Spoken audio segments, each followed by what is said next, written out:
Amén, gloria a Dios. Dios los bendiga, hermanos. El día de hoy vamos a tener una meditación en la palabra que la vamos a basar en 1 Corintios capítulo 1 y capítulo 2. Vamos a tomar algunos versículos de esos dos capítulos y vamos a estar haciendo una meditación sobre el tema de este mes que, bueno, aquí en nuestro país se celebra las iglesias cristianas. Creo que la mayoría de las iglesias celebramos el mes de la Biblia.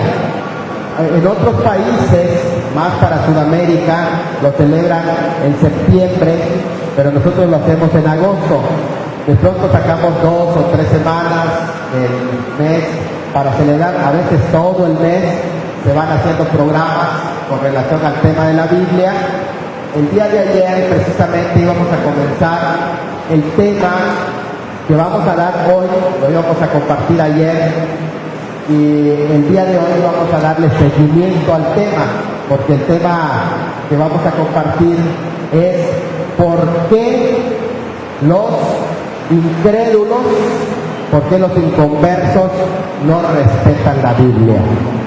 Y el día de hoy, de ahí vamos a hablar por qué nosotros los cristianos le tenemos mucho respeto a la Biblia, a la palabra de Dios. Es una diferencia grande entre los inconversos y los que tienen temor de Dios. Cómo ven ellos la Biblia y cómo nosotros vemos la Biblia. Pero hoy vamos a ver la primera parte y el próximo sábado, como ya anunció la pastora, vamos a hablar de por qué nosotros los cristianos sí tenemos mucho respeto a la palabra de Dios. Y hoy vamos a basarlo en 1 Corintios capítulo 1 y capítulo 2. Algunos versículos, vamos a leer el versículo 18, donde vamos a comenzar a ver qué es lo que enseña la palabra del Señor. Desde tiempos muy antiguos, los hombres han rechazado la palabra de Dios, no se han sentido cómodos con lo que Dios dice. De hecho, desde los días del profeta Isaías, cuando él estaba desarrollando su ministerio, en el tiempo de un hombre que se llamó Sedequías, este personaje,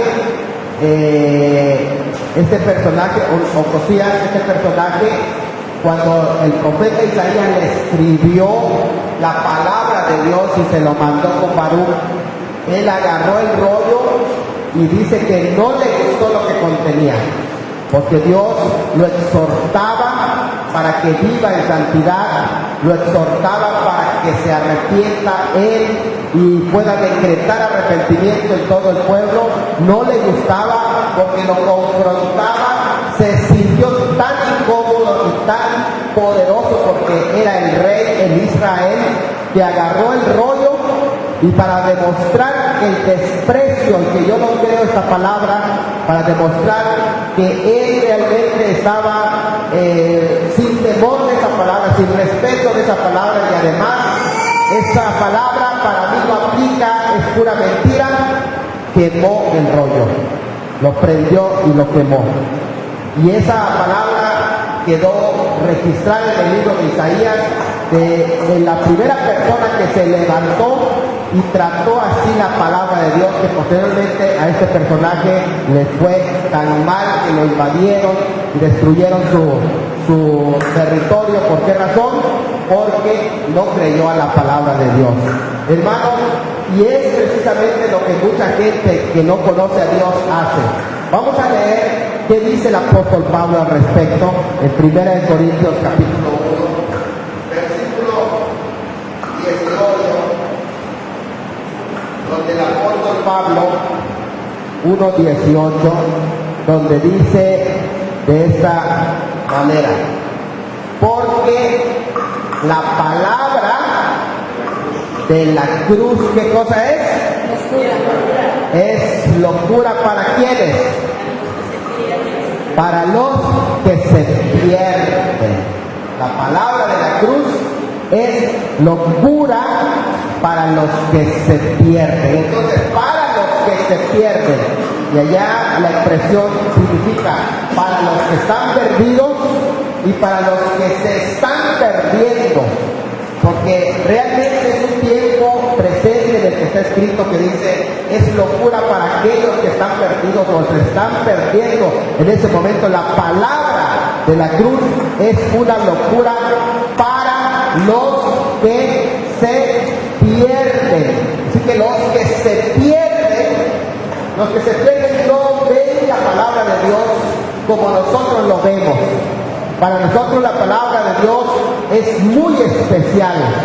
Para nosotros la palabra de Dios es algo tan significativo que conocemos la historia que tiene la palabra de Dios en nuestras vidas. Conocemos también el valor que tiene la palabra de Dios para nosotros, de tal manera que aún este libro, así como está, que es una traducción de la Biblia, porque es lo que tenemos, es una traducción de la Biblia, lo cuidamos, no lo maltratamos, no es un libro que desde pequeño los niños deben de tocar sin respeto, sino que aún, hermanos, debemos de enseñarle a nuestros hijos el lugar que tiene la palabra de Dios, aún en el trato de cómo tocamos la Biblia, de cómo agarramos la Biblia, aún desde el vientre de su madre, las mujeres que están embarazadas, ¿verdad? A lo mejor hay alguna persona que esté embarazada aquí, no sabemos, ¿verdad? Pero estas son notas importantes para sus bebés, que ellos empiecen a relacionarse con la palabra de Dios. Vean, siempre les hemos dicho cómo, aún desde el vientre de su madre, hay que acercarle la palabra de Dios. Abra usted la Biblia, usted le va a hablar a su bebé y dígale, mira, esta es la palabra de Dios, mira que Dios nos mandó para que nosotros vivamos, para que nosotros cambiemos nuestra vida. Póngalo aquí en su vientre, póngalo acá, y que ellos vayan entendiendo, que vayan escuchando el ruido de la Biblia, el ruido que tiene las hojas de la palabra. Usted lo va pegando. Mira, te voy a leer Juan capítulo 3:16, que dice así: porque de tal manera amó Dios al mundo, que ha dado a su Hijo unigénito, para que todo aquel que en él cree no se pierda, mas tenga vida eterna. Todas esas palabras, él vaya conociendo la palabra de su pequeño. Cuando nace tu hijo, acércale la palabra. Él vaya a tocarlo, agarra su manita de ese bebé, y cómo él va a aprender a cómo se trata la Biblia. Porque de pronto los niños que no nos enseñan, cuando mamá va a leer, vienen y agarran la Biblia y lo aplastan, porque no se los han enseñado desde pequeñito. Desde pequeñito vas a agarrar su manita y le vas a pasar, mira, esta es la palabra, tenemos que tener mucho amor por la palabra, y esta es la Biblia, que es la palabra de Dios. Poco a poco te lo vas enseñando y él va a aprender que la Biblia no se agarra así, no se arrugan las hojas, porque de pronto cuando no se lo enseñamos, encuentras Biblias que parece que están infladas, que le echaron el café, le echaron la leche, todo allá, porque no hay respeto a la palabra de Dios.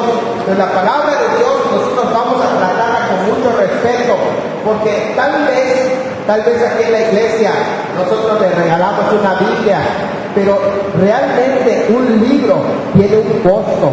El hecho de que te llegó gratis no significa que es gratuito y que no cuesta nada. No, hay un costo que alguien más ya pagó por ti. Es como la salvación es por fe, es gratis, tú no tienes que morir para ser salvo. Ya Cristo murió en tu lugar, es gratis para ti, pero a Él le costó la vida, Él entregó su vida para salvarnos. También la palabra de Dios nos llega, este grande valor, este libro, hermano, y así como usted lo recibió de gratis, también debe proveer para que otras personas les llegue gratuitamente. Es decir, así como alguien pagó por ti, también tú puedes pagar para que otras personas reciban un ejemplar de la Biblia gratuitamente. Esto es algo muy hermoso, pero ¿por qué para los que se pierden este libro no tiene significado? ¿Por qué? Primero, porque dice en versículo 18 que para los que se pierden, ¿qué es la Biblia? La palabra de la cruz, la palabra que estamos predicando es locura. Esos son puros locos. Les patinó el coco. Por eso es que van a la iglesia. No están muy cuerdos, no están muy bien de la cabeza. ¿Cómo es posible que van a ver o van a cantarle a un Dios que no ven? ¿Dónde está su Dios? A ver, que nos muestren a su Dios, porque esos sí que están locos. Están locos de remate, porque al menos algunas religiones tienen allá a su ídolo y lo están viendo. Pero estas personas sí están locos, porque no están viendo a su Dios. Y están adorando y no lo ven. Están locos. Para la gente, las cosas que no ven no existen. Pero Dios ha callado a todo el mundo en este tiempo, porque hoy están escondiéndose de un virus que no ven. Se están escondiendo de un virus que no ven, así que el hecho de que no ves no quiere decir que no exista. Eso es como el aire. El aire, ¿cuántos de ustedes ven el aire? No lo ven, pero existe. ¿Por qué saben que existe el aire? Porque ustedes lo pueden ver. Sentir, exactamente, tú sientes el aire. Bueno, a Dios tú no lo puedes ver, pero si abres tu corazón, lo puedes sentir aquí adentro. Y es real, ¿sí o no? Eso es más, hasta con las cosas malas, hay cosas malas que tú no ves, pero que son reales. Había un hermano que fue a consultar con el dentista, pero el dentista era muy burlesco. Él no creía en Dios, se burlaba de la Biblia, se burlaba de Dios, y le dice así al hermano: qué bueno que viniste a consultar, ya quería verte. Sí, es que lo que pasa es que tengo un dolor de muela muy grande y le está matando ese dolor de muela y quiero que usted me revise. Y dijo: sí, te voy a revisar, pero este es el momento en que vamos a hablar, porque tú dices que vas a la iglesia, pero pues hay puros loquitos ahí. Si tú vas a la iglesia, yo voy a ir contigo. Solo que sacó una hoja, sacó un lapicero y se lo dio. Quiero que me dibujes al Dios al que tú estás sirviendo. Y se lo dio al hermano. Y el hermano se lo quedó viendo. Y dice: Señor, dame sabiduría, ¿cómo le voy a contestar sin que yo lo ofenda, pero que lo haga reflexionar también? Y dijo así el hermano, luego agarró el papel, el lapicero, y le dijo: amigo doctor, pues yo la verdad no puedo dibujarte a Dios, porque Dios es espíritu, pero tú que eres muy estudiado, tú eres más inteligente que yo además, quiero que tú me dibujes el dolor de muela que yo tengo, para que yo crea que realmente existe el dolor de muela.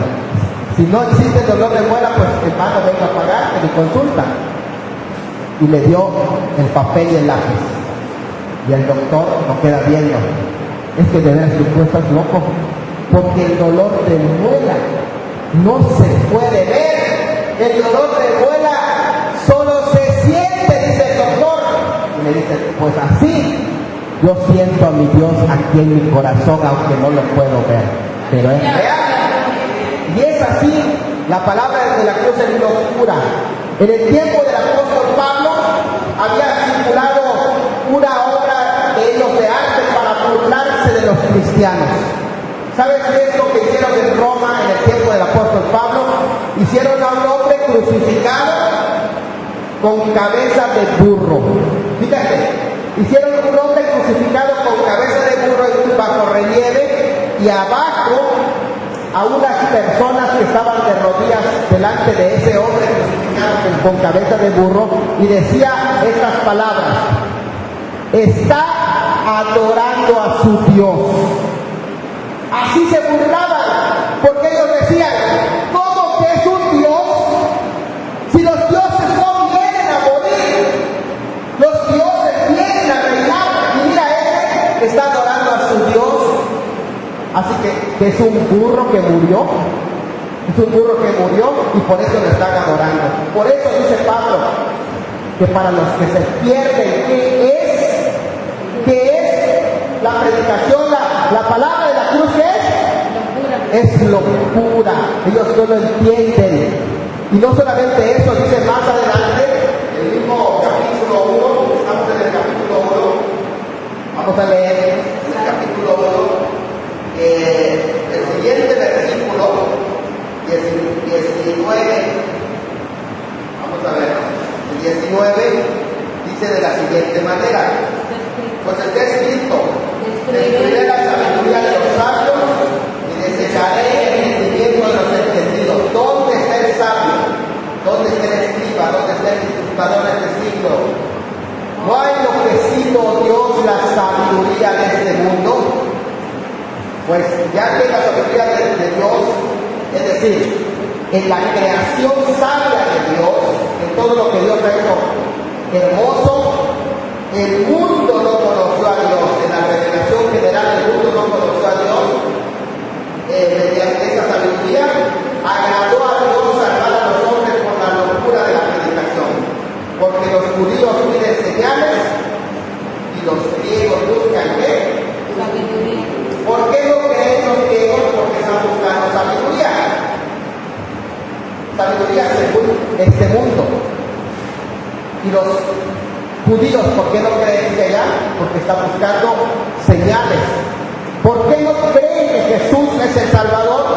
¿Por qué desprecian la palabra de Dios? Estoy hablando en especial del Nuevo Testamento, porque la palabra de la cruz para ellos es locura, pero para los judíos era ridículo, y además no solamente ridículo, Jesucristo era un fraude para ellos.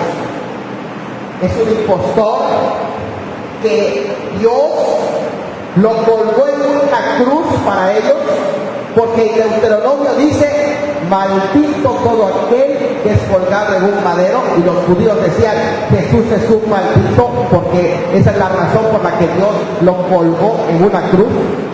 Y él no puede ser el Mesías, decían los judíos, porque ¿dónde están las señales de que es el Mesías? La señal, decía Joel, cuando aparezca el Mesías, el sol se pondrá en tinieblas, la luna se convertirá en sangre. ¿Dónde están esas señales? Sangre, fuego, humo va a haber cuando venga el Mesías.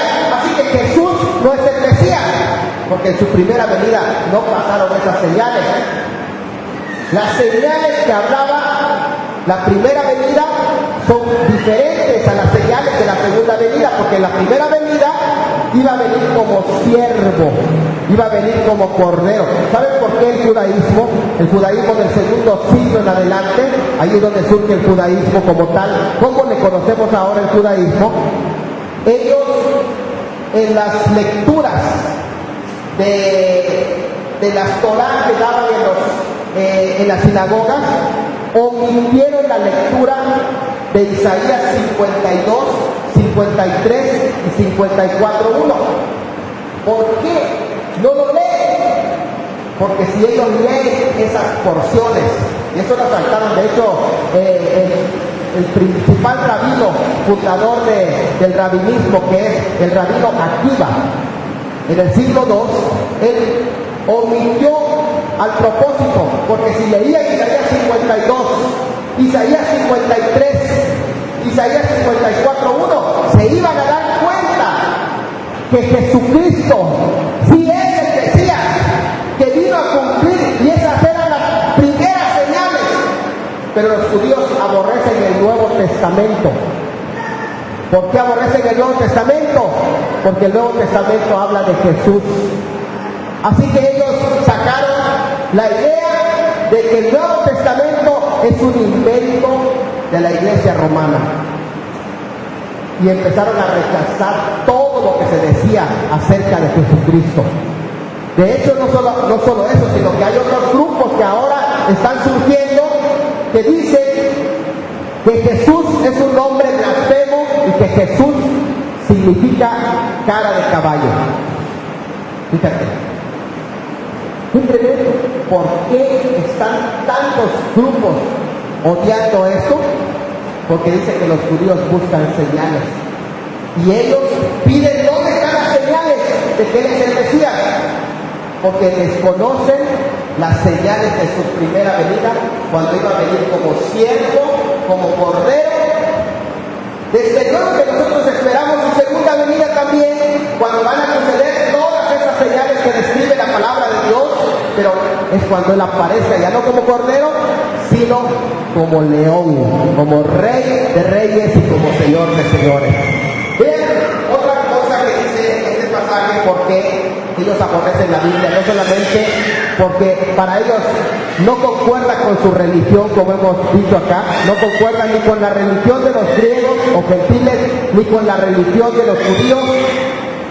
Y el versículo, vamos a leer el versículo que es el versículo 25, ¿cómo dice? ¿Cómo dice el versículo 25? Porque lo insensato de Dios es más sabio que los hombres, y lo débil de Dios es más fuerte que los hombres. Amén. 26.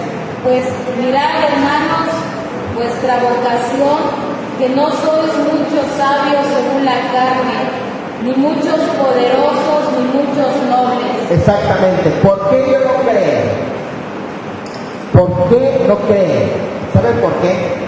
Porque Dios quiso prender a los sabios en su astucia y dejar el abandono de ignorancia a la mayoría de los sabios. Vean que dice el 26.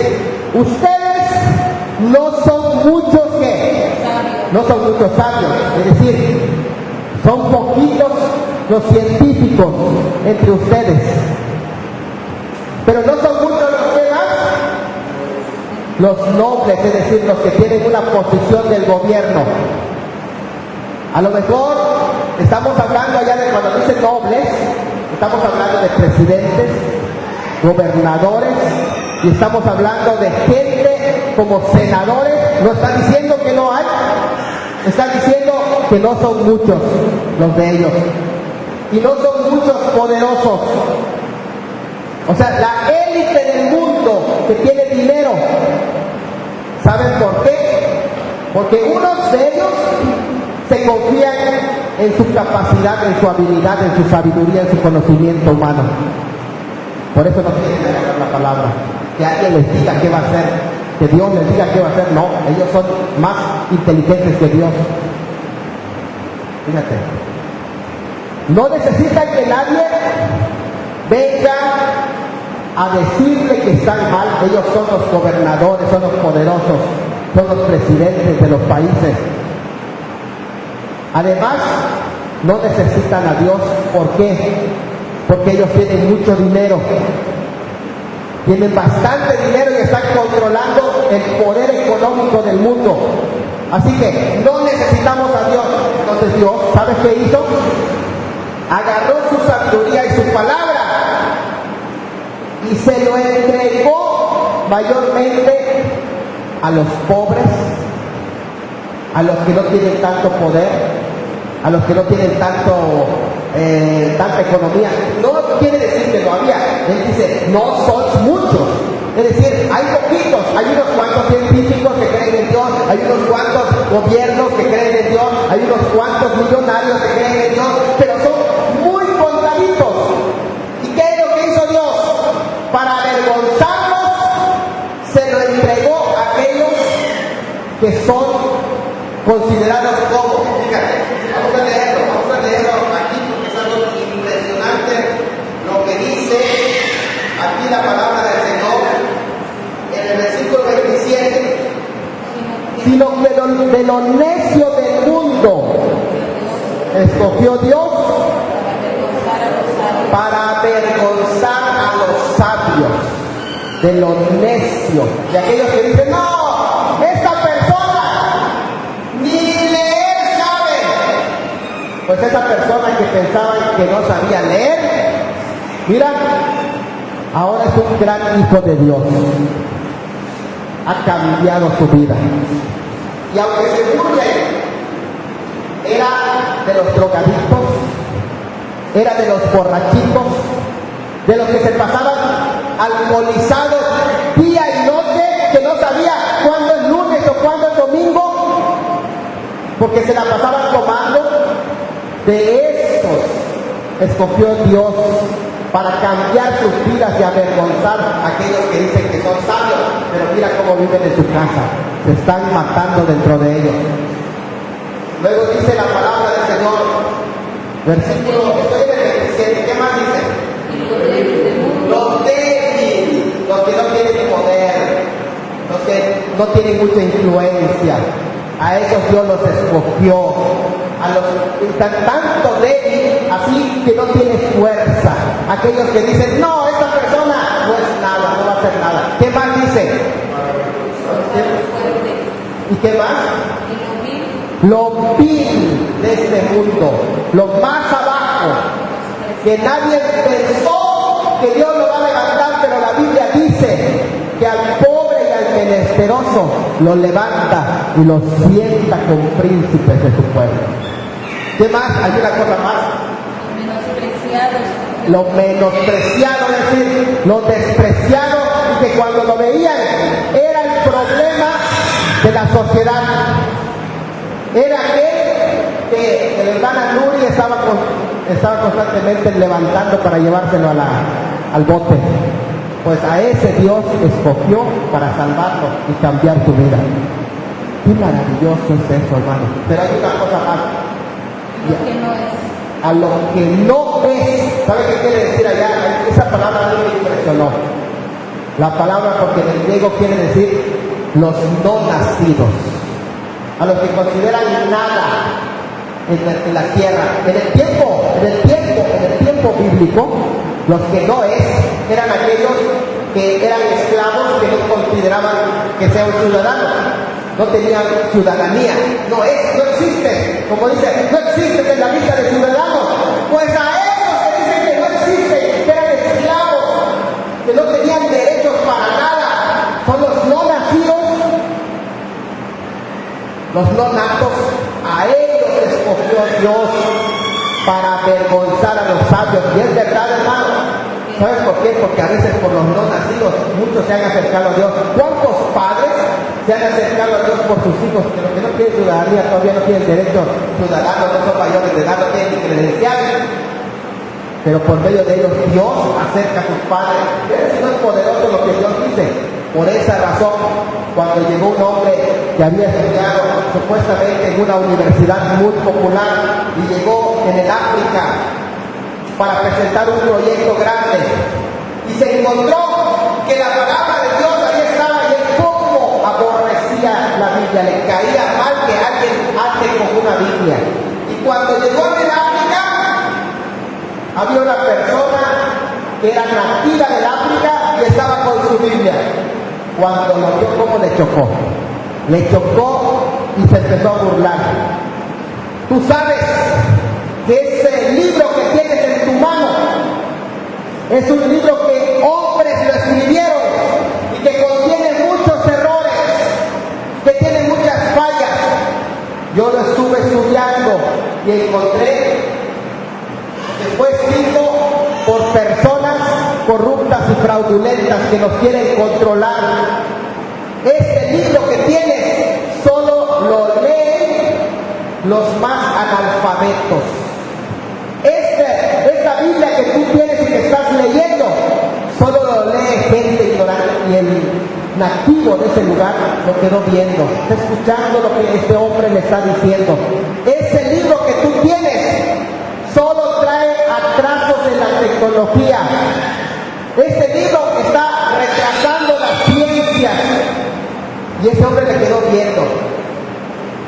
Y cuando terminó de hablar, le dijo, ¿ya terminó usted de hablar? Pues te voy a decir algo. Debes darle gracias a Dios y a este libro que me llegó en mi mano, porque si no fuera por este libro, yo que crecí aquí en el canibalismo, ya te estuviera comiendo aquí asadito. Y este libro vino a cambiar mi vida. Eso no es verdad. Este libro cambia y transforma las vidas, transforma los corazones. Por eso de lo más bajo escogió Dios para avergonzar a quienes a los sabios, a los necios. Así que usted, hermano, tiene en su mano un valor tan grande. ¿Qué es para nosotros la Biblia? La Biblia es la carta de amor de Dios para su pueblo. Nosotros debemos de enamorarnos de Dios. Si estamos enamorados de Dios, vamos a enamorarnos de la palabra. Escuche esto. Si usted encuentra una carta por allá llegada que no está dirigido a ti, tú no tienes problema ni emoción de leerla. Pero si esa carta está dirigida para ti, tú te emocionas. Sobre todo si es el amor de tu vida, que te llegó la carta y estás emocionado para ver qué dice, qué planes tiene para ti. Pues esta carta es el amor de nuestra vida. Todos los otros amores te pueden fallar, pero este amor es el amor de Dios, ese no te va a fallar, y es la carta de amor para tu vida. Si tú estás enamorado de ese Dios, vas a querer ansiosamente leer la palabra. En una ocasión, un escritor llegó a presentar su libro y las multitudes se reunieron para escuchar la presentación de su libro. Cuando estaba presentando su libro, una joven se acercó para que le dé su autógrafo en el libro y pueda dedicarle el libro, y empezó a agarrar al instante. Le firmó, le dejó su número de teléfono, su Facebook, todo lo relacionado con él, y empezó a tratarlo y empezó a enamorarlo. Era un libro que ella había escuchado y que incluso tenía una copia de ese libro en su casa, pero no lo leía porque no le llamaba la atención. Una vez que escuchó a ese escritor, agarró el libro y lo leyó todo cuando llegó a casa. Lo leyó una vez y lo volvió a leer de nuevo y le dio una tercera lectura a ese libro, al mismo libro. Y alguien le preguntó: oye, si antes tú tenías ese libro y no lo leías, ¿por qué ahora ya le diste hasta 3 lecturas a ese libro y le voy a dar otra lectura? Dice. ¿Sabes por qué? No lo leía hasta que conocí al autor del libro.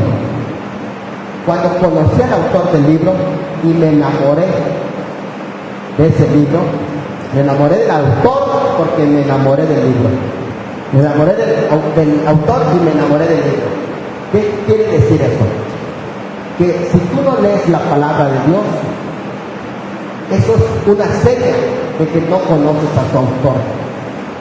Porque si tú conoces a su autor, te vas a enamorar del autor y te vas a enamorar de su libro, que es la palabra de Dios. ¿Cuántos de los que están aquí quieren enamorarse de ese autor?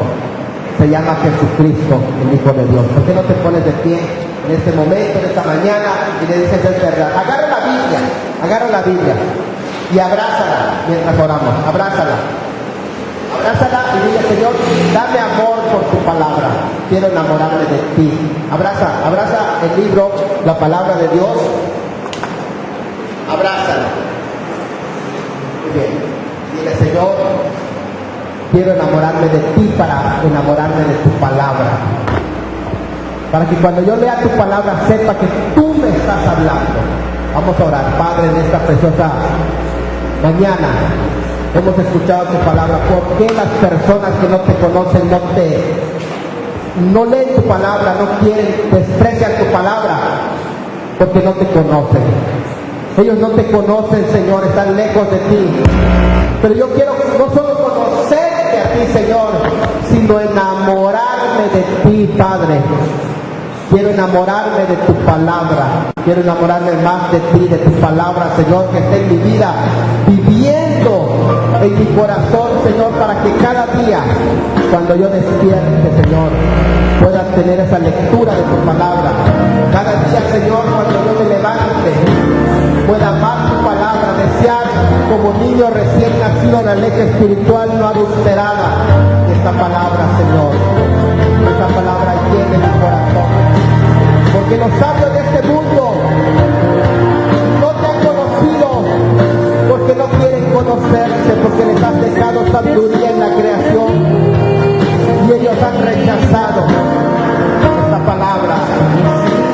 pero tu palabra es la verdad. y el calor en él. Tu palabra es poder, tu palabra es maravillosa, tu palabra es vida, tu palabra, Señor, Es la voz que me es lámpara a mis pies, tu palabra es luz que alumbra mi camino. consejo cada Esa es tu palabra para mí, las Señor. pruebas quien me Sí, guía. Señor, tu palabra es maravillosa. Tu palabra nos ha hecho entender lo que el mundo no ha podido darnos. Tu palabra. Quiero enamorarme de esa palabra y quiero enamorarme de ti, Señor, porque tú eres maravilloso. Me has dejado tu palabra como cartas de amor para mi vida. Muchas gracias por tu palabra.